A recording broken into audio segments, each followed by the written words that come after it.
Welcome to episode 1462 of The Sleeper and the Bus. I am Justin Mason, joined as always on Sundays by Jason Collette. How you doing, my friend? Hey, I'm doing all right. I got lost this weekend trying to find Austin Wells' injured finger, but I think I found it. Yeah, Oh. we did find it. Yeah. So Paul sent a text message this morning. He's all like, no, it was in a Mining the News, and he had screenshots. I completely missed the whole finger issue that he had last year. So yeah, it was in July. Yeah. I mean, how am I supposed to remember? I would have remembered had I done a better job of reading the Mining the News. And you know what? That is a great segue to our fantastic guest, Jeff Zimmerman of Fangraphs, who does the Mining News and has also written the book The Process, which is a must-have every draft season, is joining us. Jeff, welcome to the show. Thanks for having me, guys. That Austin Wells news was just like I was been mining the news and I didn't even really catch it. And then I came back and there's literally like 2 tweets on it, and that's like it. And I'm like, I think everyone should kind of know this. That's kind of the ones where it's like sometimes the mining the news, I'm like, probably like 80% of the people have had this. That one, but this one's like, I don't think anyone. And I just remember during the season, it was Ellie De La Cruz, like, for the people, a lot of the people are like, yeah, he's just having hamstring problems. I'm like, this isn't reported anywhere. And it was like, I go through like RotoWire, like that's usually my go-to, like, where'd I miss it here? And it's like, if it's not there, then it's like, oh, no one's got this. And you kind of get the timeline going back. So yeah, sometimes the mining the news is like, I kind of need some fillers, or it's like, yeah, in case you missed it. But other times you do find some nice stuff digging around. And that was the thing, because like Paul went to RotoWire while we were on the podcast talking about this. And he's like, it's not on RotoWire. And I'm like, I'm searching Twitter. Like, I don't see anything. Like, So thank you to the people who reached out to us via Twitter or via other social media apps. And obviously, thanks, Jeff, for writing a fantastic column all the time. We love mining news here. Jeff, for those who don't know you, which probably isn't anybody, but just in case there is 1 or 2 people listening that don't know you, want to remind everybody where you can reach on social media and plug any work you got going on right now. Right now I've kind of dropped my presence on social media. I am on Blue Sky a little bit. The official app tweet sports. Yeah, baby. Yeah. I still have my Twitter account, and I'll put out a few things there, but I've just found out I was spending way too much time looking at various things, so I've tried to just really cut back on it. Especially like during the season, I think I was following the crowd too much instead of just doing my own research or spending time doing that. So it's just one of those deals, but that's where I'm available at, and you can reach me in both locations if you just at me and we can talk. But it's just like I'm not really putting out I don't talk a ton out there. Yeah, I've taken a step back from social media. I'm planning on reamping it back up, but as a dangerous place to amp any of your efforts. You can always find me on all social media platforms, Justin Mason FWFB, and you can find Jason Collette over on the Blue Sky. We're gonna talk about The Process because it's a fantastic book. I get it every year. I think it is the perfect companion piece to Tanner's smart fantasy baseball software. And so for me, it's a must-have every year, and we wanted to kind of discuss that with you. But first, we need to jump in and talk about some transactions, because 2 teams have made some transactions over the last few days. One's the Rockies, so those may not matter as much. So we'll start there. And then, of course, the Cubs have made a number of big moves over the course of the last few days here. Let's start with Jake McCarthy getting traded to the Rockies. Jeff, McCarthy was kind of a trendy sleeper the last few years, where people are like, oh, if he gets full-time playing time with that speed, all of a sudden he'd be really interesting. He hasn't lived up to the promise in Arizona, but now who's fighting him for playing time in Colorado? Are you interested in Jake McCarthy this year? I'm not yet.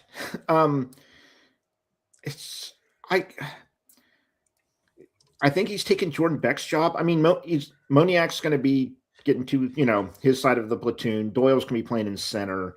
So is it Beck? Is it going to be McCarthy? How much is each one going to play? and McCarthy's really not been that great. I think the one thing I'll see with McCarthy is if he's batting high in the lineup, that he might be running a little bit and the stolen bases might come. But the Rockies lineup is still just really horrible. Now, the one thing the Rockies did do is they brought in this great hitter, Lorenzen. Over his career, Lorenzen has like an 84 WRC plus, which is like 8th on the team. That's actually really true.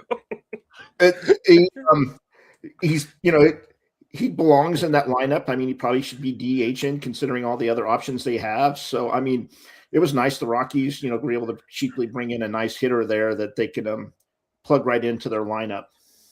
Yeah, what Jeff is referring to is they signed Michael Lorenzen for their rotation. It is kind of a bummer that the National League doesn't have pitchers hitting anymore because he would probably be in the middle of that lineup on a regular basis. You don't care about Michael Lorenzen though in Colorado. No.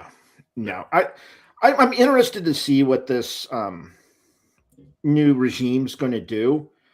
But I need to see what they're going to do. And they just have a lot of crap to deal with. Like these guys they can make everyone 10% better, and they're still going to probably lose 90 games this year.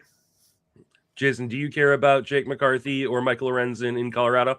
So the Lorenzen thing's funny because, I mean, maybe you could just say he DHs against lefties because we are talking about a 233 career hitter with 7 home runs. So he's not a complete slouch there. And as Jeff said, you could definitely see something there. McCarthy, it was kind of funny. I was looking over at his stats, because he has been on the Reno to Phoenix shuttle. He probably has more frequent flyer miles than I did back in my day, but he has almost perfect within 5 plate appearances. He has 1,453 major league plate appearances and 1,458 minor league plate appearances. And they drop 40. His batting average drops 40 points, on base 50, slugging 100.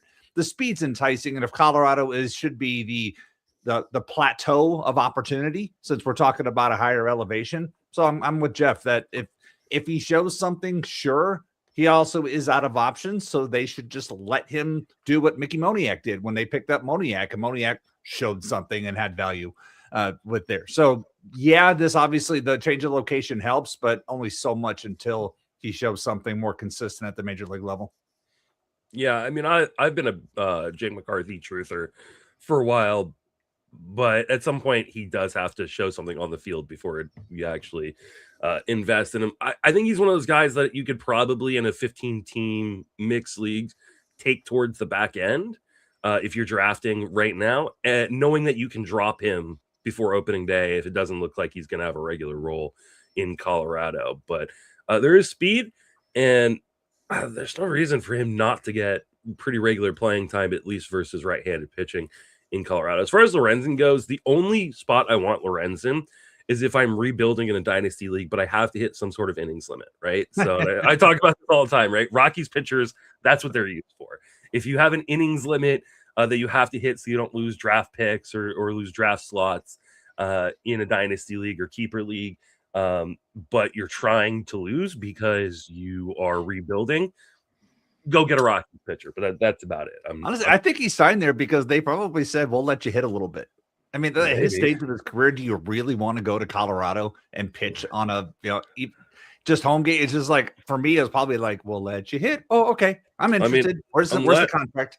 Unless he's from like Colorado or something like that. No, he's from Anaheim. So just looked it up. But yeah, I wouldn't want to go to Colorado. The schools, man. It's those schools. As Mike Hampton taught us way back in the day, it's the schools. I say this in all seriousness. My cousin's a principal at a school in Denver, so I'm not knocking the schools.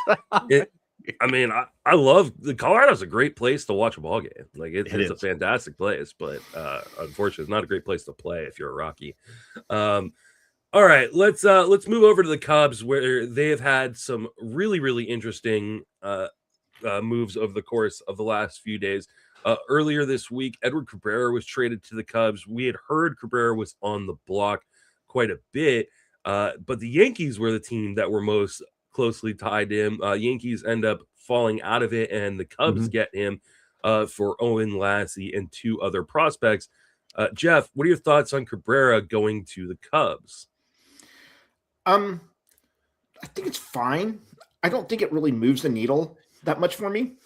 It's the the Marlins weren't like Rockies bad. I mean, they're not good, but he still was getting wins. They still play defense behind him.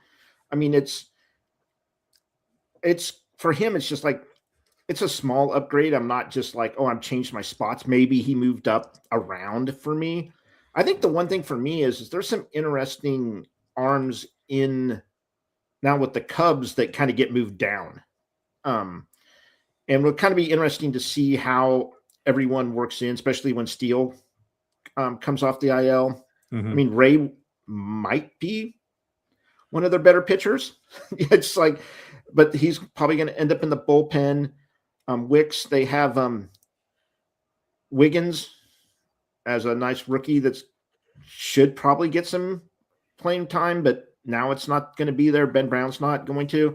We'll see how all of that works out for playing time. And I just think that that's kind of, there were some guys I was targeting later, and now as they move down the ladder, I'm less and less interested because it's just kind of picking out who's it going to be. I've kind of felt that way with the Mets last year. It's like, oh, they've got these great arms. And it's like, well, if you hit the right one, but you're, got a 1 in 6 chance. What about you, Jason? Where are you at on Cabrera heading to Chicago? Yeah, I'm with Jeff. The team context improves a little bit with that. So I'm not drastically moving things around, but I am more concerned about the down ballot situation here, about some of those other arms. Ben Brown had a lot of hype this time last year, with Justin Steele coming back from UCL repair, internal brace, I believe. And that was a big year. He was already somebody that I really didn't want unless I was in a draft and hold format. That's just how I play those particular players. But I'm just looking at down ballot. But then again, they may be looking at a situation where, Jeff, I know you and I were both in the same area with Matthew Boyd last year. It's like, do I really want him? We know what he's done previously, but sure, let's take a chance. And I know you and I both took late chances on him, and that worked out extremely well. But can you bank on Matthew Boyd doing what he did and staying healthy, again, given his track record? So I see what the Cubs are doing here, just trying to build some things. And you have to hope that what they gave up here isn't too impactful, because Cabrera did have a sprained UCL at some point last year, then came back at the end from that. And the Cubs are like, okay, we still feel good about this, and did the deal. So hopefully that's in the free and clear situation, but that'll be interesting to watch with this. Yeah, I think for me, the biggest issue with Cabrera is always health, right? It's just, I don't know how many innings we're going to get from the guy. I do think that from a team context, he obviously gets a pretty big bump. He goes from a Marlins team that I know they're trying to compete, but I don't know how good they're actually going to be in 2026. And the team defense behind him gets a pretty big improvement in terms of team outs against.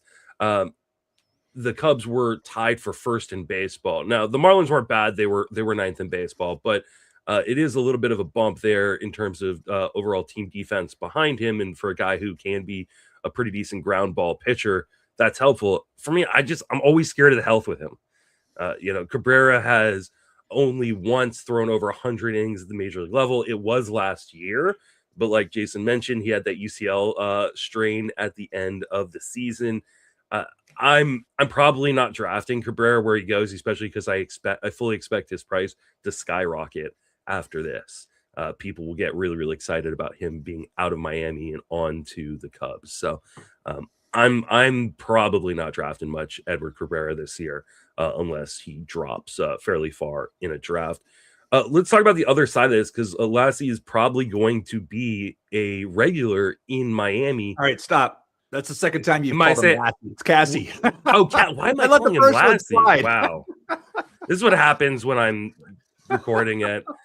I even wrote Cassie. I let the first one. You had it the initial. No. You know what?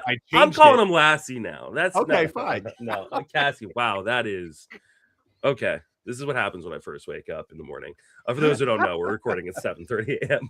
on the West Coast on a Sunday. So Cassie is at least projected right now to be in the regular lineup for the Marlins. It's not a great park, but at least he has a path to playing time, which was a problem in Chicago. Jason, where are you at on our boy Cassie, not Lassie? Yeah, this improved, and this is an interesting situation because you look at the Marlins and you look over at this lineup, and now you've got Jacob Marcy and you've got Kyle Stowers, and they have a lot of lefties. They have Cassie, they have Paul, they have a lot of lefties, but it's really one of these things where they are trying to play out. And then you have Xavier Edwards, who doesn't really belong in that group. They have a lot of guys that make a lot of good contact, but it all comes with flaws. I think, Stowers obviously showed what he was capable of doing last year, but you look at up and down this lineup and there's a lot of interesting bats with some other flaws that you have to deal with in this situation. So I'm curious to see how this all plays out because they are very, very lefty.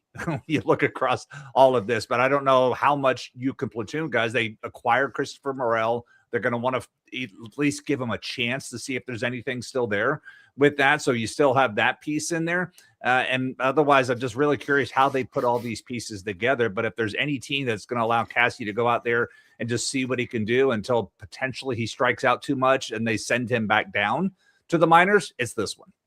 What about you, Jeff? You play a lot of deeper formats as well. So Cassie registering for you? Oh, he was a do not draft before this, and he's going to be, if anything, a late round, and I think he'll go before then. Like, I would have to immediately drop him. One issue we'll get to here in like a little bit. If you look at his contact percentage was 60% in his 27 plate appearances. I looked at a similar guy that did something like that and his results, and it's not good. The other thing was he never faced a lefty last year in the majors, not once. I went to go look at his splits, and it's all righties. Like the Cubs hit him from lefty so bad, and he was horrible against righties. It wasn't like the strikeout rate was from him facing lefties. Like it's possibly could be worse. So I think at best you're getting a platoon bat. I think you've got a platoon bat that could really struggle. And I'll just get Mickey Moniak. There's a lot of other platoon bats that I don't think will struggle. So I'm, like I said, he'd have to be a late rounder where I know I'm immediately going to drop him unless he just really turns it around. Like he's going to have to, there's just other guys I'll take a chance on. So yeah, I'm considering him just a bad platoon bat. So Jeff, real quick here, like a question from a lesson learned for me last year, looking at this profile, what you described, is this kind of like where Michael Toglia was this time last year, where people were intrigued by the power upside and intrigued enough to just overlook the massive lack of contact? Yeah, these guys they can turn it around. I was going to look. This is another one where it's like, this is some of the guys we looked at was where Pete Crow Armstrong was, where it's like, do you have the contact percentage? He was a lot better. It was in the 70s percentile, but that first year he came up, it was like 56%. And then he kind of struggled that first year and then got it together. Mm-hmm. I could see a path like that where it's like, I come up, I struggle, I kind of get it together. And then like the third year is when he kind of breaks out. But I just don't see right now Cassie being someone I want to take a chance on. There's so many other players I'll take a chance on. At least he has the options, unlike Morel. The Cubs brought him up so aggressively, and then now he's had to bounce between two Florida franchises to see if he can do that. He hasn't had the opportunity where at least Cassie, the Marlins could just send him to Jacksonville and let him work on some things if he comes up and just is not making the contact. Yeah, he's also not projected and probably not going to hit very high up in the lineup, right? So you're talking about a guy who has a pretty low floor to begin with, and also the ceiling, it isn't that high because he's likely going to be batting seventh in this lineup. So the amount of plate appearances you can get as a strong side platoon guy hitting seventh or eighth in a lineup in Miami of all places is probably not great. I mean, if you look at the Fangraphs scouting grades, his hit tool is 30-35. So like that is pretty ugly. It is very indicative of what we saw in his small stint at the majors. I do want to say it was a very small stint, so we don't want to get overly wrapped up necessarily in those numbers, but it definitely wasn't a very enticing display. And like Jeff said, I think he's probably going to be going a bit higher than I'd be willing to take a shot on him. All right, we're going to talk about the process, and Jason has come up with some pretty awesome questions here for. Oh, we're going to talk about Bregman. Oh, you know what, man, I am just not on my game today. Yes, let's talk about Bregman. I was up last night watching the Bears game, watching the Bears make a comeback. just to see at the same time that was kind of wrapping up, Alex Bregman gets signed to a deal with the Cubs for 5 years. I think 107, remembering correctly. I think everybody thought he was going to end up back with the Red Sox. That doesn't happen. To see how the Red Sox pivot from there. But Jeff, what are your thoughts on Alex Bregman heading to Chicago? I think we all knew he was going to a good team. It wasn't like the Marlins were going to jump in and take him. So I think whatever situation he was even ever rumored to go to, I think it was an upgrade. I always think that that's one of the deals with like the projections on him. Like you should give him a small bump because they assume he's going to end up on an average team, and he's not going to end up on an average team. He's going to end up on a better team. So he's one where it's like, just go ahead and pay for a little bit more. I think this is fine for him. He's going to hit high in the lineup. It's reasonable park, good team. Obviously, Matt Shaw takes a hit. I do kind of wonder, looking at the splits, if Bush and Shaw are going to end up in a first base platoon. They both fit almost perfectly in there. So I wonder if that's something we're possibly going to see. The other thing I know they've talked. There's been a lot of rumors about Nico Horner getting moved, so maybe they move Shaw to second base. That's fine if that's what they can. If that's what happens, that's kind of one thing why I get really frustrated with draft and holds like this time of year, because you just have like you planned on certain players and then they move around. Right. But this is one where it's like we know probably something's going to happen. We just don't know what yet. But also like having Shaw like as a team, as the Cubs, makes their team's better. Like they've got a replacement at third base. They got a second base replacement, probably a first base. And if, Swanson gets hurt, maybe Horner moves over to short and Shaw plays there. Like the Cubs are better with Shaw on the team. It's just like, it's kind of frustrating for, especially as fantasy players, trying to figure out who's going to play. And then obviously I think one of their better hitters, Ballesteros, is he's really just going to be like some DH at bats right now. Like it's going to be kind of interesting to see how he gets in the lineup. So no, that's all I've got. I think figuring out what's going to happen, if anything happens or what happens with the down effects of it, especially where Shaw ends up. What about you, Jason? So this was one of the things about team context. I love the addition of Bregman to the infield defense, and as you're considering Edward Cabrera and whatnot defensively. And I was reading this morning on some of the, we're a year removed from Kyle Tucker suffering from playing in Wrigley Field, but the park effects are more punitive to the lefty hitters than they are the righty hitters. And as Jeff said, we knew that Bregman was going to end up in a good location just because of what he was going to get paid, which really should have reduced where we thought he was, his options with that. You mentioned Nico Horner trade rumors. He is in the final year of his deal before free agency. And so what he's making, I think it's $11 million this year. It's not punitive for any team to go out and take. And like I was trying to figure out where they could possibly move him. Toronto had a terrific offseason. As much as I like Ernie Clement, perhaps the Cubs and the Blue Jays could work something out there and then allow Clement to be in his situation. The Giants would love a Nico Horner type. Well, 1 year, a 1 year deal anybody should love. And Nico Horner's defense, I mean, shoot, now that Ketel Marte is officially off the table and those Rays rumors are gone, like I'll take Nico Horner for a year, but the Rays aren't going anywhere. They're still going to be the worst team in the AL East just because the rest of the division has improved that much with that situation. But I could see another deal happening here with Chicago with either Shaw, because I was reading a Keith Law piece this morning in The Athletic, and they talked about how Matt Shaw has been tinkering a bunch at the plate and rumors of him being unaccepting of coaching from the Cubs staff, which is one of those, it feels like one of those vibes that come out when they're looking to trade somebody. It's like, that's why we traded him, not for the other stuff associated with Matt Shaw. Just he's a tinkerer. And, you remember when Trevor Bauer got dealt away, it was all about the unaccepting of coaching and stuff. So I could see one of these two guys getting traded. And if I'm the Cubs and if I'm focused on contending and winning in 2026, the kid's going to get traded, not the bet. All right. let's talk about the process now. I'm gonna let Jason lead here for a little bit, and I'm sure I'll chime in from time to time. Oh, I mean, Jeff, from a overall perspective of the process, I mean, you guys, I believe you guys started this work about 10 years ago with everything, and I know a lot of it is researched, based off NFBC and main event. But like, how much, if I'm not somebody who plays, if I don't do main event, I don't do high stakes, and I'm just now starting to get into an NFBC type format, how much of this book is really applicable to me? And where would you suggest, like, okay, if you're new to this, focus on this particular thing? If you're just starting out, a lot of this, I mean, this is your first year.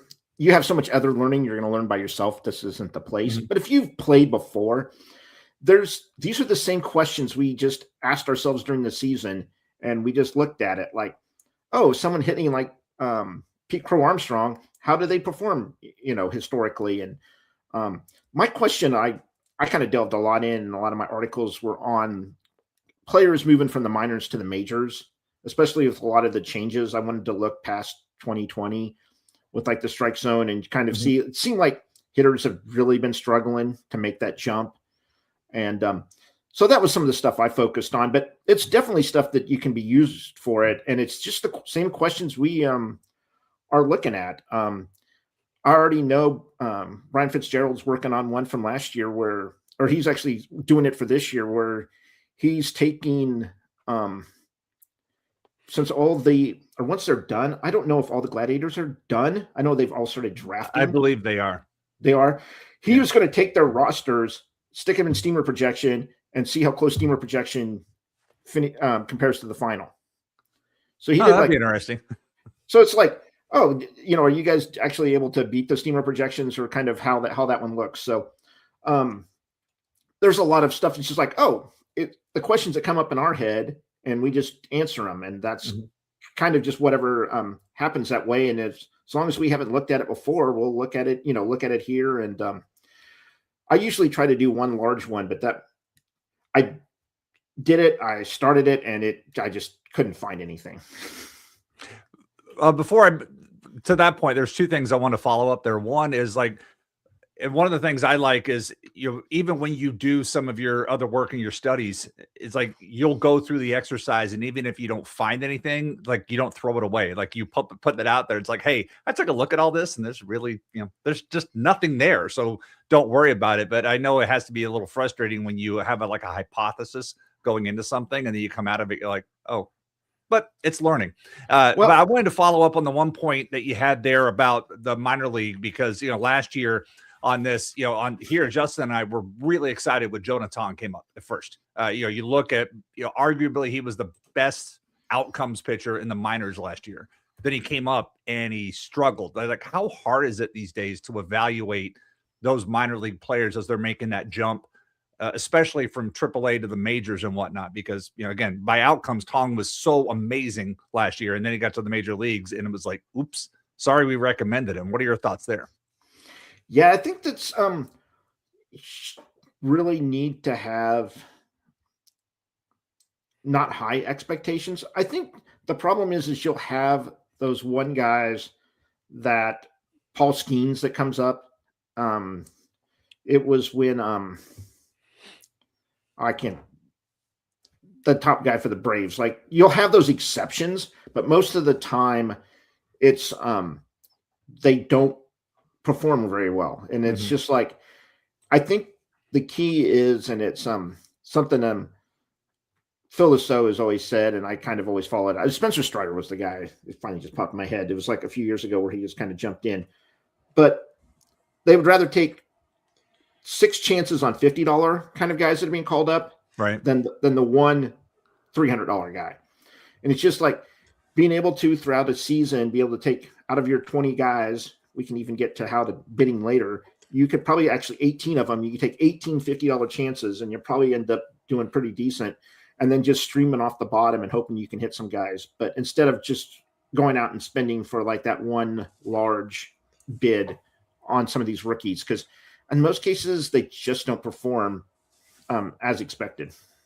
I think often with rookies, when we look retrospectively, people intuitively remember the ones that do hit and kind of forget about the ones that don't, right? Like, and that leads people to go like, well, I mean, and let's be honest, we're also in an era of fantasy baseball where like we have the best prospect information that we've ever had, right? Yeah. We have people who just cover not just prospects, but fantasy baseball prospects. Whereas 10, 15, 20 years ago, we were all reading John Sickles stuff, and that was just about it that was out there.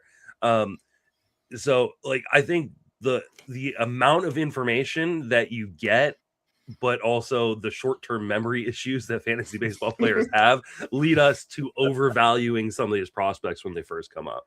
Yeah, I want to. That's a good segue. Like Paul said the other day, Justin. Like you're on fire with your midseason form with your segues, because I remember somebody, and I do not believe it was somebody on this podcast host, but somebody threw a $313 bid on Kyron Paris. I remember that number. I don't remember who it was, but I remember discussing a 300 plus bid, or we were sharing in our group text. Like somebody put a big thing out there. And so, Jeff, I wanted to ask you about what did you find out when I was reading through the process? I came across the Kyron Paris rule, and I laughed because, as a Rays fan, I had to watch Kyron Paris put some serious damage on the Rays out of nowhere before that fab weekend happened. But people spent some big money. What did you find out? What did you and the authoring team find out as you came up with the Kyron Paris rule? With that one, what we looked at is guys with major contact issues, and he had, I think, around 60%, but he wasn't really striking out. Like he was missing, but eventually getting a hit, and was just great. And it was like 15 contests. He was just amazing. And then from then on, he was horrible, just horrible. So what I looked at was using contact percentage. What's the most likely plate appearances that they had? And like someone where he was near like 60%, like Cassie, the max anyone's had with that, with a 60% contact percentage, is 484 plate appearances. So that's what we should max Cassie at. And the 90th percentile. So like, I know there's always going to be an exception. That was the one thing I was like, oh, there's going to be a max. Some team's just going to have to throw them out there. So I looked at all the ones with like a 60%. What was the 90th percentile? And it moves down to 253. So if they're missing that often, you kind of have to do some, it's like, well, you're not going to see that much. So that's where it's like, this is where like with Cassie, I'm like, I'm out. I'm just like, historically, the best case scenario I'm looking at is 448, and probably looking at less than 300. So the kind of the cutoff is you almost have to be around a 70% contact rate. And if you can maintain that, it definitely, the plate appearances move down, but teams seem to accept it. And also, we can get down to the strikeout rate, was also what we looked at. Mm-hmm.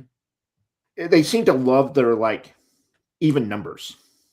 Like they like this 70, and it seems to just like drop after 70. It shouldn't just be 70, but it is, because it's like with strikeout rate, the old 30%, there's kind of a drop, and then at 35, there's just a huge drop. So it's kind of like those even rounder numbers. It seems to be like the team's like, you know what, 34% we can accept, but once you get to 35.5, we can't play you anymore.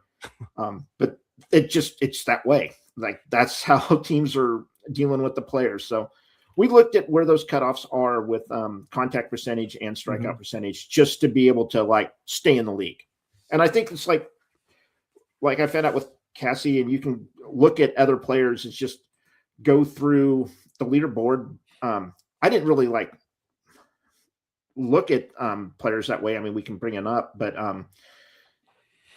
you can just be like, oh, do they have this? You can apply it. And it's like, okay, this one I really just can't count on, and I probably shouldn't spend a ton on. Like, is there going to be an exception? Yes, but probably not. Yeah, it's kind of funny to hear you talk about that win to even number, because as I mentioned Toglia earlier, there was a point where Toglia was right around 30%, and the Rockies were letting him play. And then he started striking out more. Then that rate got above 35%, and even they were like, all right, we're done. You're out. Bye. So they moved along. But with that contact rate, I wanted to transition to one of the more polarizing guys last year with Pete Crow Armstrong. Like I infamously said that I was fading him. He wasn't a top 80 overall player. And for a while, he was arguably the best player in fantasy baseball. And then things kind of flipped around a little bit. What did you guys learn as you dove into the work this offseason about Pete Crow Armstrong, and particularly like, the aging curve? Because that's something you've talked about a lot, about how the aging curve just starts as soon as you hit the major leagues and it can kind of decline. But what did you guys learn about the lesson of Pete Crow Armstrong this past year? The one thing with him, and like we looked at, like we called them the clones for him, and all those guys that did it first, he was a little hot during spring training. It doesn't matter. There's a little bit, and it's more like, I'd actually say more on the power side than a lot of stuff, but he had a hot spring. Like there's other guys that had hot springs and they were horrible. The one thing with that type, it's kind of some Javi Baez, some Rougned Odor types where like they just really horrible contact. But the key for them is just being athletic enough to stay like on the positive end of the defensive spectrum. Mm-hmm. Like they have to be elite defensively. And once that starts going away, they're probably losing some speed and their stolen bases are gone. And that's when things just go bad, because that's what's holding them together is their athleticism. And once that starts falling apart, there's nothing else there.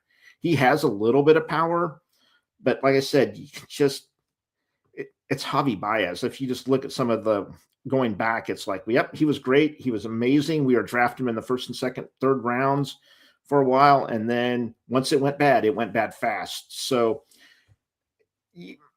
like each year, if there is someone that has, major contact issues, really kind of hurting on the strikeouts, but they're still being able to stay on there, especially like the speed. Like with him, that's if he didn't have the stolen bases, it wouldn't really be a fantasy app, right.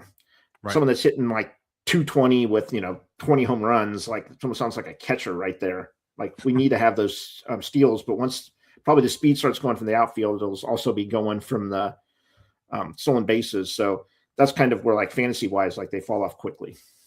Yeah. And Justin, you as somebody who focuses a lot on contact and whatnot, what were your thoughts as you look through, or as you hear through what Jeff had to say about Pete Crow Armstrong? I mean, I think Jeff absolutely nailed it. And, I'm a big proponent of contact skills, especially zone contact. I will say for Pete Crow Armstrong, he made improvements in 2025 and throughout the course of 2025 in zone contact. So, prior to last season, he was never a guy who was over that kind of 80% zone contact threshold that I want to see hitters be at.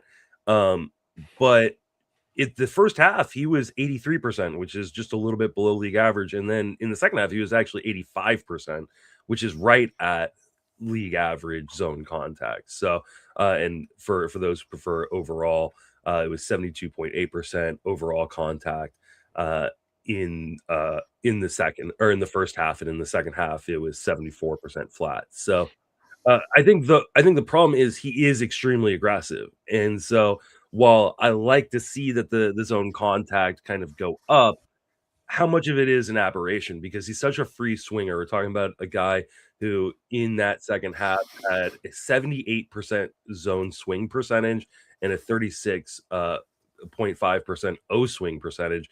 Those are really, really high numbers and can lead to cratering in those kind of contact skills if you're always swinging that much. The defense does hold him in that position, though. Like, he's so good defensively that even when he struggles, and we saw when he struggled last year, the Cubs just kept rolling him out there. And so that's good. I just don't know that I want to take him where he's going. If he was going like pick 60, I would be like, okay, that's still high for me, but like it's worth a dart throw in some formats, depending on what my roster construction is. When we're talking about a guy going in the top 30, that is where I have a massive problem. Yeah. So, the other thing with him, whenever he falls off, is he has a major platoon split. Yeah. And if someone like is even with him defensively, he's not going to face lefties. I think we're fine this year. It's one of those ones like each year you're going to have to come back and look. That's like, is he starting to fall off? yeah, then you have to. But otherwise, we're going to have to kind of play, year to year thing with him, and it's always that way with these guys with low contact weights. Go ahead, Jason. Yeah, I was going to take an application of this. So some of the same things you've talked about were defense. So not to make everything about the Rays, but Carson Williams. Carson Williams checks off a few boxes, right? He has the great defense. I'm looking at Draft Champions ADP over the past month. He's gone in every single one, and he's currently an ADP of 434. He's been a 2020 player each of the past 3 seasons in the minors, but he had a bottom 15 overall contact rate last year. Not zone, just contact rate, bottom 15% last year. Like where both of you, like and I'm looking at some names, like I can look at Andrew Monasterio, who's going almost 200 picks later in a draft champion, and in fact was not even drafted in one of the draft champions. What are your thoughts about a guy like Carson Williams, who checks the box on defense, checks the box on speed, but also just swings and misses at the box at making contact?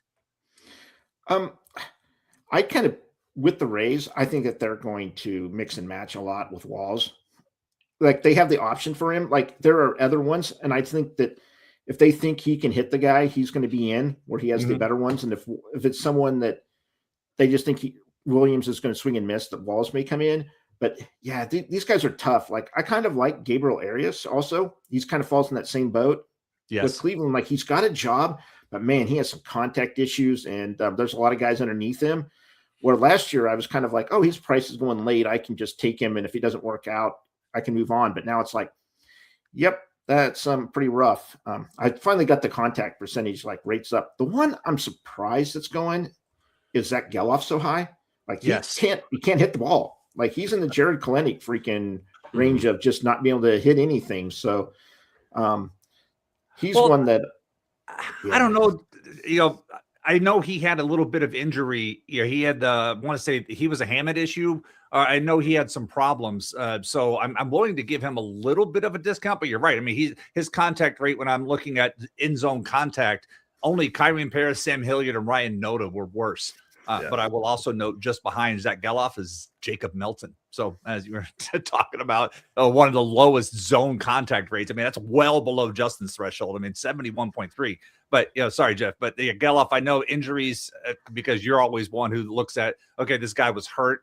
Last year he's playing through injury. This was one of those things too. But maybe he also falls into that bucket that you've talked about, that they create bad habits when trying to play through injuries, and then that performance level sticks. The other issue with Geloff specifically is like, where does he play now that they have Jeff McNeil? Like they traded for Jeff McNeil, they're going to play him. Like I don't even know if Geloff makes this roster, to be quite honest. As far as Williams goes, like that's someone like I don't love the underlying contact skills, obviously, right? But it's someone I might take a gamble on just because he's going so late. He's going like pick 600. That's a 40th round of a draft champion. So, I mean, in a 30-round draft, that's free, right? You put him as your last pick. If he seems like he's going to be an everyday player, the Rays give him some sort of, vote of confidence. You have a shot at something, special with your last pick, and easily dropped if he's platooning or sharing time with Taylor Walls. Because we know you want to find a partner in your life as much as the Rays love Taylor Walls for some reason. So, wait, why did you have to do that? I mean, it's true though, right? Like it is. I don't. I mean, I understand he's good defensively, but maybe a guy like Carson Williams is like the remedy for that, right? Because like he's good defensively too. So, but actually has some upside with the bat. I don't know how well those contact skills are ever going to translate until he makes some sort of fix. And we've seen guys make fixes, but it's a lot more rare than I think people give credit to. And too often do I hear people or talk to people who are like, all he's got to do is improve the hit tool. The hit tool is like one of the hardest things for hitters to learn how to fix. It's not an easy thing. Yeah, I'd like to talk about, there was another rule that I loved when I was reading through, and as a guy I wish the Rays would have kept, but you have the Xavier Edwards rule in the process. And Jeff, a slack dick prospect. Exactly, old slap dick. I'd like for you to explain what that Xavier Edwards rule, and if there's anybody that you feel like the market is trying to chase this year, despite the research that y'all found when looking through the Xavier Edwards rule? Basically, with Xavier Edwards, he showed some signs of hitting for power and improvement in it. The deal was he kind of just became like, it wasn't enough to really hit more home runs. Like he got to the point where it's like, well, maybe now if he takes another step, he was. So what I looked for was the thresholds for a player being able to take a power step forward. Like if they improve from these thresholds, do they see more power? And they're all listed down there. We went through them all. And I even added the players, but some of the ones that I think as of right now, I'm just trying to think like people are talking about moving up. Like Chandler Simpson's not going to be one that's going to be moving up. Taylor Walls, he's another one that's like the power is just probably not going to come. The Ernie Clement's one that the power just hasn't really been there. And I think he had a great OPS, but if you look at like his isolated power, like all of his postseason performance was all BABIP related. And yeah, I don't know. I'm trying to think of any of these ones. Like a lot of them people haven't seen. Like Matt Shaw might be the one where it's like, oh, he's got some more power in him, but he hasn't shown it yet. Like if he improves, it's still not going to be enough. So actually, the more I looked at this list, like a lot of these guys are like, yeah, he's historically just never done it. Like Isaiah Kiner-Falefa, like, it just never happened. Stephen Kwan, it never happened. Like they'll hit some, but it's like there's just never really been a breakout. Jonah Bride, he's actually kind of a local kid that everyone's kind of hoped to do something. Never happened. Andres Jimenez just never happened. So there's from the list we have, but it's also one where like during the season, you can kind of see like, or especially people like in dynasty leagues, like this guy has to take a couple steps forward. Maybe this isn't the group to be hoping on. Is there a way to look at, because sometimes you see like, oh, this bump in slugging percentage, but often it's just they hit more doubles down the line and they're right by the bag. And it's not like they're hitting with more authority, like they're hitting it off the wall, over the wall. It's just a matter of, they're just getting some more line. They're getting some more grounders that are getting through, and they're able to get the double instead of using that speed to leg out the extra base hit rather than hit the extra base hit. You mentioned just some of those guys going through the Kiner-Falefa, Ernie Clement. I mean, right now I look at Clement, he's being drafted inside the top 300, which, to me feels kind of crazy given the lack of track record on the production, but there he is. Yeah. I do think one thing you might see with Clement, I'm trying to remember who looked at it a few years ago with the process, is he might be getting a huge bump with the qualifications with DCs. I haven't looked to see how he's fallen in like the OCs, because in that people are more like, oh, I can just go get a player, if my second baseman comes, but they may be paying extra for Clement because it's like, oh, he can play anywhere. Like I know he's bad, but if someone gets hurt, I know I can put him in. So I think with DCs, there might be a small bump with that, or a bump with that. We'll have to see if he actually moves down. But a lot of times he's moved a little bit. I'm looking. There's only been 6 RotoWire Online championships so far, and Clement is at 309, where he was 286. So he's dropping a little bit in that format. But that's a really good point about the multi-positional eligibility, because it's a lot of the ADP right now. In fact, the one I first cited was heavily draft champions permit, and that value where Clement's qualifying at 3 positions and potentially picking up a 4th in season. There's that value bump that you're seeing. So that's a good point. Yeah. So yeah, a lot of these guys, it's just one of those deals where you're not going to see, just don't expect a step forward right now. Like Jacob Wilson's one. I haven't heard a lot of talk that he's going to. I think people probably accepting he's not hitting for power, but maybe some people are hoping for it. Like, oh, I've got all this batting average and maybe he'll hit for power. It's like, I think it's just batting average right now. Yeah. And that was kind of the profile. I mean, I took him as a 28th rounder in WARF and then cut him after opening weekend. Yay me. These things happen. So in fact, I believe this was the first part of the process appendix this year, was talking about the work that Brian Fitzgerald did about what you walk away with a draft day. And he talked about, and the question I really have here is about how we could apply this to our home reset leagues, because keeper leagues are all over the place with what you have and the component. But like Brian found in his research from the top 10 main event teams, that 80% of their home runs and strikeouts were acquired on draft day.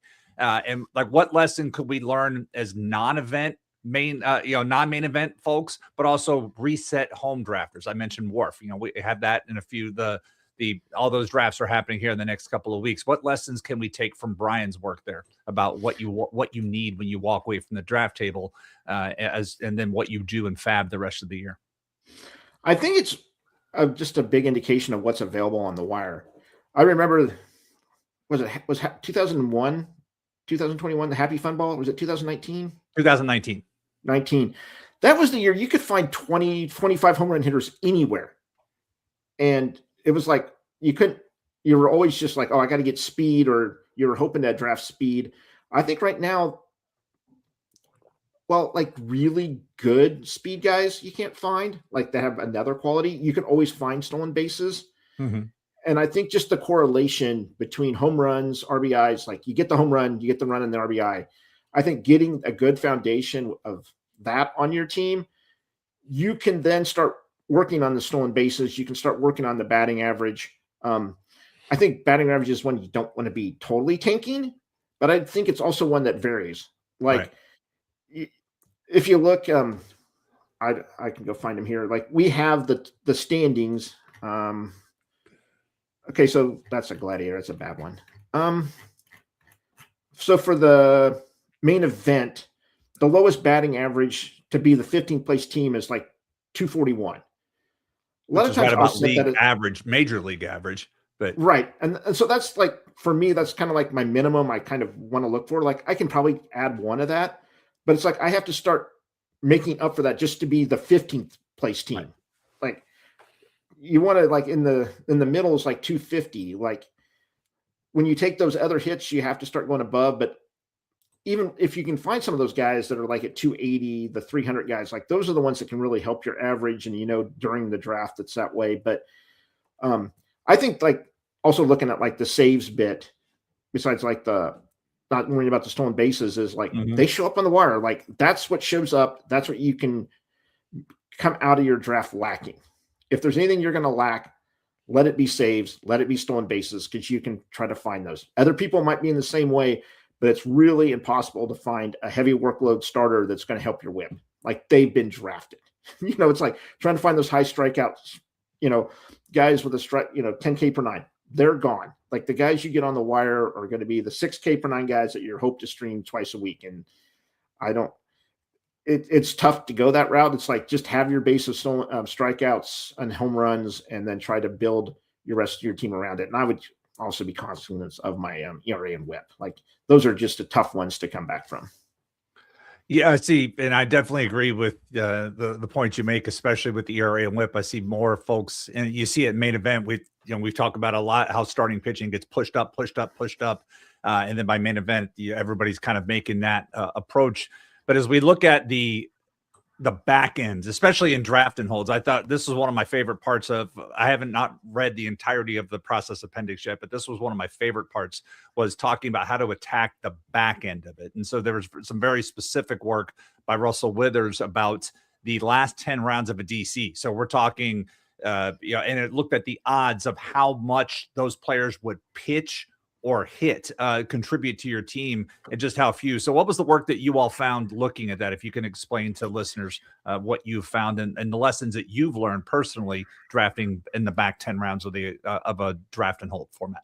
Well, first of all, it's ugly. Oh my God. If you ever go back and look, you're just happy to hit on one guy back there. And everyone's like, they thought they've had all their great ones. And if it's just historically just been ugly for me. The key back there is just to get yourself some usable plate appearances and innings. The one key I kind of found is I'm going to hold off if I don't get a closer, I'm throwing darts back there.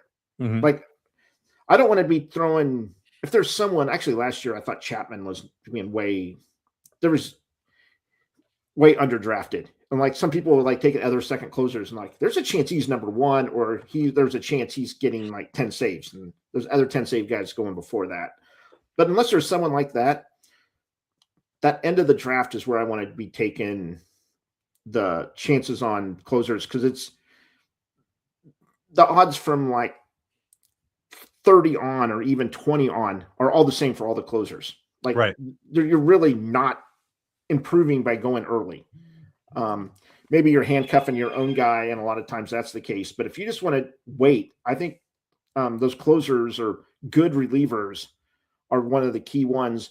And if there's like a hitter that's not great, but you could still use him later, I think like Isaiah Kiner-Falefa is one. Like, he's kind of got the positional eligibility that comes up. But if there's just someone that isn't great, but you can still be able to plug into your lineup throughout the year, I think those are kind of the key guys to kind of go after, that Russell kind of found out is like the top guys are just those ones that play, and you probably shouldn't be taking chances on rookies and so forth, because maybe they're the long shot that you're hoping for, but a lot of people just missed on them. Yeah, the playing for those, once you get the appendix, because I know everybody listening will at least go get the appendix, if not the entirety of the book. But once you see that tape, it's like really eye opening. Like for me, when my last picks in the last draft and hold I did, I took guys like Justin Sterner, who I feel is in a good spot with the Athletics for the bullpen, and Brian Baker. To your point about trying to look for potential saves, or even Tyler Rogers. I mean, these are all guys that I made late. And I was looking back, the last time I won a draft and hold a couple of years ago, I was trying to look back to see if any of my picks played out in rounds 40 and on. They didn't. I took Tyler Beatty, Luis Garcia, Nick Ahmed, Chad Pinder, who, by the way, manages the Kannapolis Cannonballers now here down the road for me. Brad Millard, Matt Tice, Miguel Yajure. So like a big bunch of, like, Michael Lorenzen was my 49th round pick that year, and Brad Keller. But what really helped me that year was round 38, getting a guy named Cal Raleigh. So that really helped. But it's like after those last 10 rounds, this year I took guys like Yoshida was still sitting out there. I took Cutter Crawford, Patrick Sandoval, and some of that, it was just a matter of the lesson learned, getting away from the rookies and then trying to find out looking at some other ways to play that.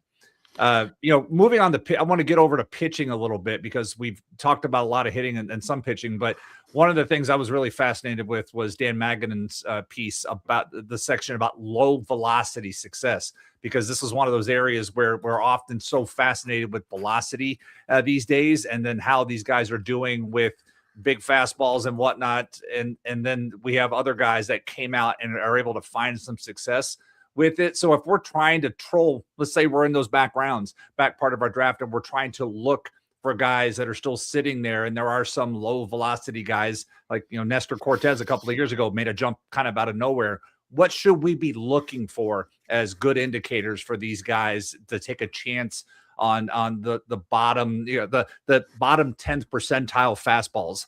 If you go to Baseball Savant, who could potentially jump out from that group? They have to be good otherwise. Like, in every aspect of the game, like, they really just can't have a weakness. And it sounds, it's like, oh, this guy can make it. Well, he did everything else, like Maddox. Like, he was great. He didn't throw a great fastball, but he did everything else great. Mm-hmm. He had great control. He didn't walk anyone. That was the one thing Maddox was great. Like, his walk rates were amazing. Right. He had other pitches besides his fastball to get swing and misses off of. A lot of times, like, the fastball needs to do something.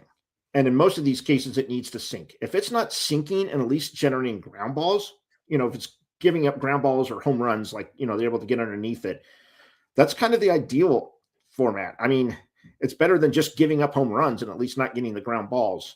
Mm-hmm. So you really just, like, if they have any kind of hiccups in the rest of their game, like, for me, if they come in with that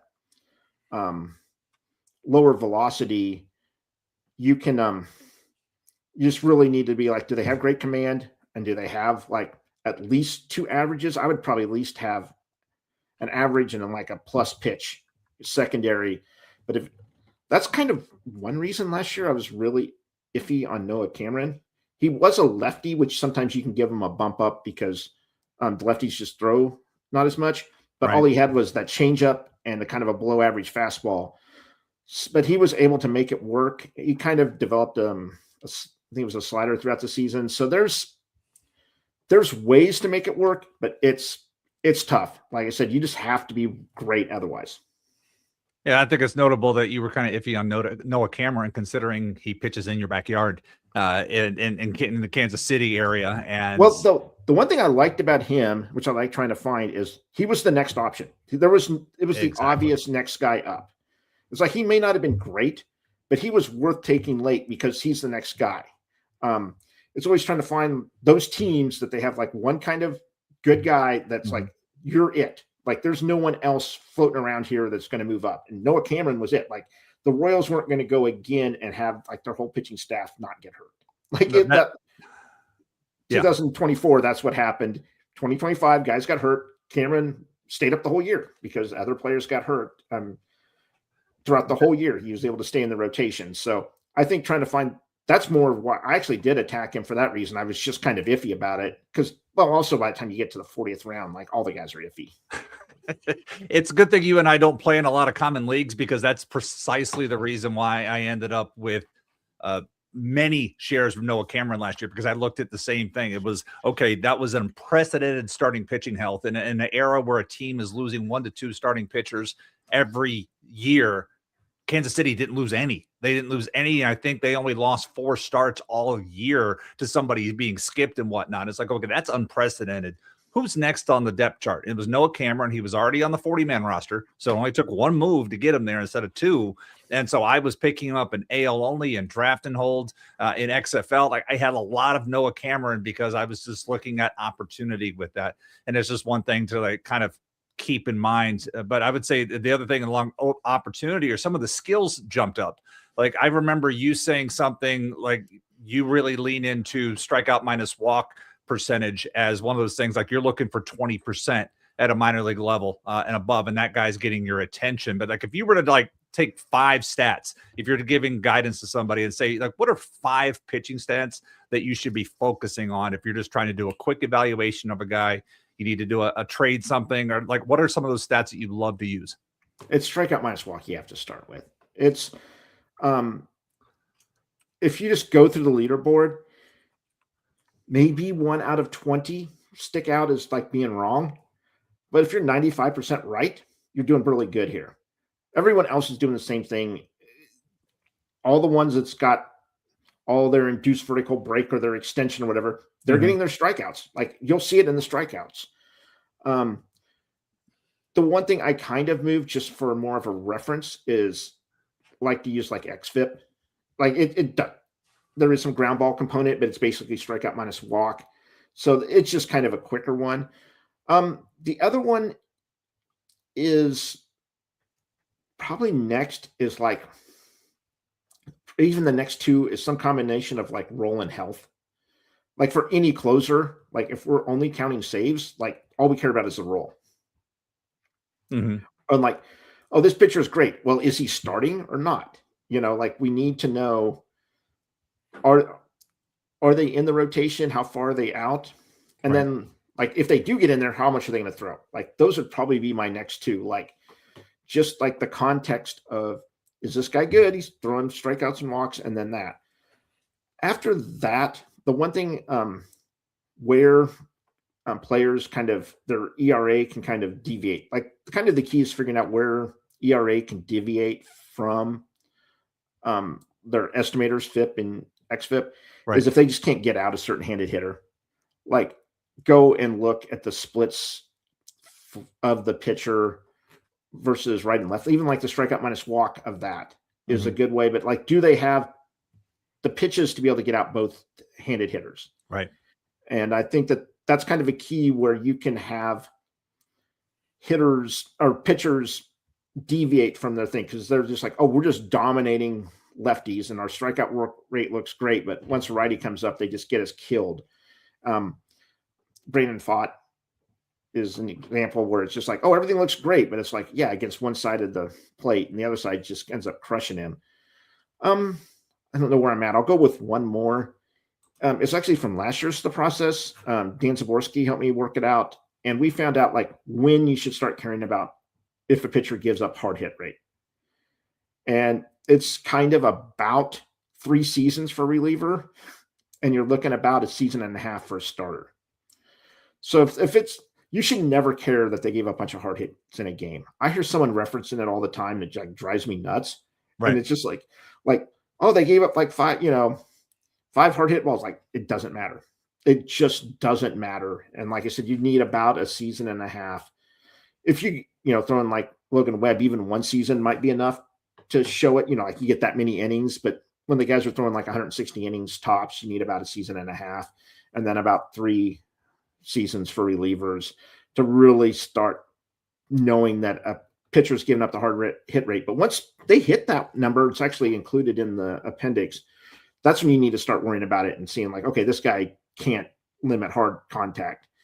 These are the ones to start worrying about, versus before that, it's like, yeah, just ignore it. It's like, oh, after 3 years, we finally, or a year and a half, like, oh, is this really a thing? Like, it might be. Yusei Kikuchi gives up hard hit rate. Like, that's just what he does. And it's a talent he has. He's shown it. That's Ron Chandler. It's like, once they've shown it, he has it. He has that ability. He hasn't lost it yet. So those are probably the ones I would look at the most. I don't know if you guys have any other ones. Yeah. Justin, you have any? I mean, K minus BB percentage is where I always start. That's always I want to go there myself. And then I love your point, Jeff, about the splits, because you'll often see that, especially guys without changeups. Like if you're a lefty without a changeup, how did you make it to baseball, first of all? But you're going to be a reliever. But you see that the opposite-handed approach when they don't have the pitch to get that guy out, you'll see a walk rate go way up, because sometimes they just strategically pitch around that guy. It's like, I'm going to try to fastball cutter or something, and if I can't do it, I'm just going to walk. Brad Keller, as a starter, that was the Brad Keller approach. And now Brad Keller as a reliever is a lot better in that regard. But I remember Brad Keller as a starting days. You look at the splits, you're like, oh, yeah, that's why. He's really good against right lefties. He just could not get it done in that capacity. But what about you, Justin? I mean, I'm always looking for core skills, right? So for pitchers, the K minus BB is nice, because you're looking for those guys who can keep men off of base via free pass as much. Obviously, I'm trying to get more into kind of the command plus and the stuff plus metrics, just because they are so good, and does such a good job with those. But I'm still tentative, because I don't always understand like what goes into making that sauce as much. But for me, yeah, I want the core skills. For hitters, it's always about like is approach versus and contact. Like, I want to make sure these guys are on a core level, because those are the things that are hard to kind of gain as you get older. That's kind of what I'm typically looking for. I mean, it is fun to use Eno's numbers against him in a draft a couple of years ago at Labor. I got the Austin Wells finger from him at the draft table when I said $2 on somebody he was hoping to get in Dollar Day. So those are always fun. One of the things, the other part that was another piece of the process was about how to handle regression. Like we mentioned Matthew Boyd earlier, and how he was able to stay healthy and find success. Gavin Williams took a nice step forward this year. And then Nick Pivetta, the modern era Dave Bush, like the skills finally all came together for him at once. Jeff, what have you found in the research, and what's your approach to guys who finally got to what we thought they could do, and how do you handle them the following season? I think those guys, you should just really be targeting them, especially if they're just not being valued. Like with Boyd, I looked at his numbers. They're great when he's throwing. Nathan Eovaldi is the same way if he's throwing. If those guys are throwing in spring training, I will draft them. Myers for the Marlins is that way. Oh, he's broke, and he has been. But if he's throwing, I'm taking a chance on it. Like, that's just like, I'm just going to be like, this guy's healthy at this point. And I think Matt Max Meyer. Yeah. If it's, I had Myers, but if they're healthy and they're throwing and they've been productive in that, just take the chance and go with it. When I drafted Boyd, I 100% expected to drop him a month into the season.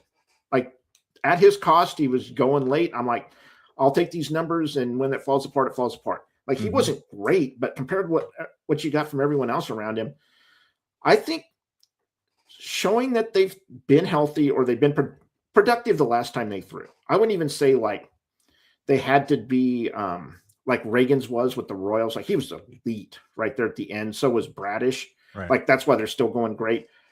But I think that they may even jump a lot more if they're in spring training and they're up and throwing and everything's going great. And but I think later in the draft is where you can start looking at these guys. These guys constantly hurt. Like, well, is he throwing? And one caveat on that, which I've done a ton of research on, is it has to be in the main games in spring training and not babied on the backfields. On the backfields, they're going to be limited. They're going to be under control. The team is still considering him into risk because they're not letting him throw very hard. They're probably telling him what to throw. Like if they're just not letting him go out there and pitch, that's just a huge red flag for me. I know one time this was a while ago. Kurt Schilling was the one, but they had him throw in the backfield just because it was late in spring training. He was going to face the team in like a week. Like they were coming out of spring training, but he's still throwing everything. Like those are cases like that. But if they start out in the backfield and that way, it's like, no, they're not healthy yet. I'm not considering in that way. And there's enough other pitchers you can take a chance on and go with it. So just looking late in the drafts, you can see a lot of these guys that were hurt and, we're not taking a chance on. So those are the ones you have the high upside on. Just look for the talented players that are going later that people think are injury risk. Yeah, I'd like to close on that too, because there's a couple of interesting names that when I'm looking at 2026 plans right now, and it kind of goes all three different scenarios, right? We had Zach Wheeler, who ended the season with a thoracic outlet surgery out of nowhere, and he was pitching extremely well, and then he went down, and the track record of that is one, it's Merrill Kelly, the same type of thoracic outlet surgery and correction. So we have that. We have Garrett Cole, who did not even pitch last year. He got hurt early, did not pitch, had his Tommy John plus internal brace. And then you go back and look at pitchers coming back from Tommy John surgery at Garrett Cole's age, 34, 35. It's like 4 or 5 guys with that. And then we have Robert Stevenson, who has been out with multiple issues, but then came back and pitched last year towards the end as we're trying to figure out what the Angels closing situation is. So what are your thoughts on those two big profile names? And then a guy like Stevenson who did pitch as you try to figure out what that Angels bullpen looks like this year. I am with Cole. I am definitely where he's going. I'm out. I just can't. And same with Wheeler. Like I would need to see these guys throw in something, and I need to see them in games. I don't need to see them throwing like, they're at 100 pitch or they're on expectations. Their expectations, maybe they're going to not throw for a couple months. And I want to see them get up there, throw it hard, especially Wheeler, where it's like, we're kind of like, this, we hope this works this way and everything will be fine. And I'm just going to take my chance on other guys. Like, I don't expect a lot from Cole from the last time he pitched. Wheeler's the one, though. If I had I'm trying to think, like, I'd almost be mad if I took him and he was bad. Yeah. But if someone's just really streaming, especially drafting holds, if you have something like 10 of them, I would definitely have Wheeler on one. I would, because you just, like, he's going so early, there's a good chance you're going to get a 0 out of him and you're going to be mad about it. But also, I think if you have that many and you don't take a chance on Wheeler, that's one where I think that's where he needs to be taken at. And I think some teams are that way, or maybe they're aiming for the overall. In most of my cases, I'm not spamming a bunch of leagues hoping for that way. I'm going to have one OC. It's going to be in the CLQ, and want it to perform well. I'm not aiming for the overall. I'm kind of hoping to be in the CLQ and going that way. So I just want to build a good base. Mm-hmm. So I think kind of looking at that is trying to see if someone's got, 7 OCs, then maybe you need to take a chance on Wheeler with 1. So I'm looking at the ADP for the aforementioned online championships, of which there has been 6. You mentioned you were out at Wheeler on his price. He is 128 in the OCs, and Garrett Cole is 250. I'm guessing you're definitely out on both these prices. Yeah, Cole. I don't know if I want to hold him. It might be kind of how my team is built. If I don't have some injury risk, I kind of see myself taking more risks, especially in an OC, where if I just know the guy's got a good chance, like Cole Reagans, I don't have a problem with him. I know he's probably might get hurt, and I'm just going to take that chance and go with it. But unless everyone's just like immaculately healthy before then, I could maybe see the Cole chance. The other thing with Cole is he might be a little bit later, is I might try the old draft him in the last round, drop him if he makes it there, and then try to pick him up later. Explain that strategy for folks that may not be familiar with that. Well, with the NFBC, they have the rule where if a guy hasn't been drafted, you have to wait till he plays in the majors. Woodruff was an example this year. So was Bieber, where in a lot of cases they weren't drafted, so you had to wait and you had to pay up. But what you can do is if you know someone's coming later, you can draft them, drop them, hope your league doesn't remember it. That's not the case. And then when you start seeing them come back on the rehab, you can pick them up then for nothing. And then once you get them cheap, you have them instead of paying, I think there's something of a difference of about $100 worth of fab between the guys that picked them up initially. And then people were paying like right at the end when they had no money, still having to spend $100 to pick up Shane Bieber. So it's one way you can kind of sneak some guys in. You might not get it, and maybe you gave someone on your team good value, but I think the best way to do it is if it's just the last round. Like you don't want a guy that's has a high roster percentage. Like other people in your team will see like, oh, this is that way. These are the guys that are like way down on the bottom on the roster percentages, and they're just like, oh, they're not worried about it. They just see the IL and their kind of mind moves on instead of being someone that they attack. Yeah, indeed. And to wrap up the question about the Robert Stevenson, a guy that we saw come back and pitch 10 innings last year. He missed all of 2024 recovering and missed most of 2025, but he did come back and pitch 10 innings last year. So how do you approach something like that where you're looking at that Angels bullpen when you have Kirby Yates and Jordan Romano added to that, guys that did pitch varying levels of success, but they also threw in 2025. How are you applying that particular situation? Because I'm looking and none of those guys have gone in all 6 drafts. The only pitcher to go in all 6 drafts from Anaheim is Grayson Rodriguez. Everybody else has been skipped in one of the OCs so far. I think he's a perfect late round chance at this point in the season. I think we'll know more. I was going to go look at, sorry, this is great. I was going to see what the roster resource has. That's always their guess, but I was going to see. MLB.com's got him as the closer. I'd take a chance on it. They may have heard something. I always kind of compare those two because maybe the team reporter actually keeps those up to date. So that's one where they got Romano 4th. I didn't even add Pomeranz. Pomeranz hasn't even been drafted, and he's listed by Jason as one of the projected closers there in Anaheim. So Pomeranz hasn't even been drafted yet. Right. So this is one where it's like, I think that's one that should move up. It's like, and it's not late. Like if he's not getting drafted, you just drop him. Like there's so much with the OC. I think at this point, it's really tough for people that have been in DCs. You could draft 2 complete OCs, and it's not as many players that went in a DC. Right. So it's like the mindset just has not changed to being like, these players you're not keeping them. Like your last 10 players, you should be looking to drop the first week in an OC. Like if they don't hit, you got to be able to move on. and it's not someone you're going to take a long chance on. And I just don't have no clue why Stevenson.